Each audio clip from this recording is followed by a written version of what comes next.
এজন নাম কব খোজা নাই CM ভিজিলেন্সত ইনকুৱাৰী কাৰণে এজন পাৰ্টিকুলাৰ অফিচাৰক যোৱা এমাহত আমি ট্ৰেক কৰি আছো আৰু অফিচাৰজনৰ লগত কথা বতৰা পাতিলে আমি এইটোৱে বুজো যে তেওঁৰ ড্ৰাইভাৰৰ গুগল পে PSৰ গুগল পে এইবিলাকৰ জৰিয়তে টকা পইচা সংগ্ৰহ কৰাৰ এটা কাৰ্টেল তেওঁলোকে নিৰ্মাণ কৰি লৈছে অহা 10টা দিনৰ ভিতৰত যেতিয়া আমি বিষয়াজনক গ্ৰেপ্তাৰ কৰিম বা নিলম্বিত কৰিম আপোনালোকে নামটো গম পাব মই আজি নাম কব খোজা নাই বাট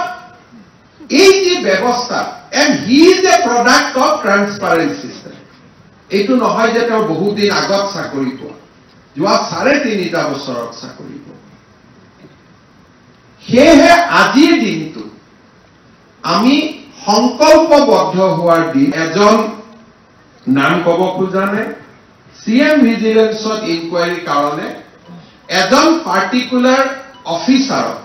যোৱা এমাহত আমি ট্ৰেক কৰি আছো আৰু অফিচাৰজনৰ লগত কথা বতৰা পাতিলে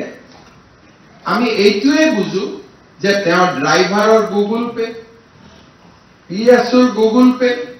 এইবিলাকৰ জৰিয়তে টকা পইচা সংগ্ৰহ কৰাৰ এটা কাৰ্টেল তেওঁলোকে নিৰ্মাণ কৰি লৈছে অহা 10টা দিনৰ ভিতৰত যেতিয়া আমি বিষয়াজনক গ্ৰেপ্তাৰ কৰিম বা নিলম্বিত কৰিম আপোনালোকে নামটো গম পাব মই আজি নাম কব খোজা নাই বাট এই যে ব্যৱস্থা and he is a product of transparent system এইটো নহয় যে তেওঁ বহু দিন আগত চাকৰি পোৱা যোৱা 3.5 বছৰত চাকৰি পোৱা সেয়েহে আজিৰ দিনটো আমি সংকল্পবদ্ধ হোৱাৰ দিন যে আমি সুশাসনৰ আনটো স্তম্ভ আমি নিৰ্মাণ কৰিম